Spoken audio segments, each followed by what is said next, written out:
तो होता क्या है, अब इन दो मोनोमर्स को या दो अमाइनो एसिड्स को हमने कंबाइन करना है, तो इस वाले अमाइनो एसिड का H और इस वाले अमाइनो एसिड का OH आपस में क्या हो जाएंगे, कंबाइन होंगे। कंबाइन होने के बाद यहाँ से हो जाएंगे remove in the form of water molecule OH।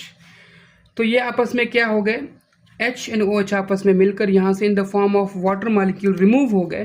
तो इसलिए हम इस प्रोसेस को हमने कहा डिहाइड्रेशन, यानी रिमूवल ऑफ वाटर मॉलिक्यूल। और एज अ रिजल्ट क्या हो गया, बाकी का सारा स्ट्रक्चर वैसे ही, लेकिन यहाँ पर कार्बन COH गया, बाकी यहाँ पर सिर्फ ये एक बॉन्ड बचा, और यहाँ पर N ऊपर H और H ये गया, तो यहाँ पर कार्बन और नाइट्रोजन के बीच में एक बॉन्ड बन जाएगा। यहाँ पर कार्बन और नाइट्रोजन के बीच में एक बॉन्ड बन जाएगा। तो एज अ रिजल्ट दो मोनोमर्स आपस में कंबाइन हो जाएंगे। तो ये आपस में क्या हो गए, कंडेंस हो गए। तो इसको हम कंडेंसेशन भी कह सकते हैं, इसको हम कंडेंसेशन भी कह सकते हैं। तो इसी केमिकल रिएक्शन में जब दो मोनोमर्स आपस में कंबाइन हो गए, हमने इसको 3 नाम दिए।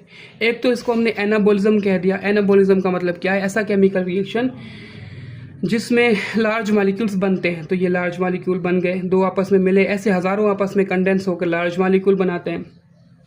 दूसरा हमने इसको डिहाइड्रेशन भी कह दिया, क्योंकि कंडेंस होते वक्त एक वाटर का मॉलिक्यूल रिमूव हो गया।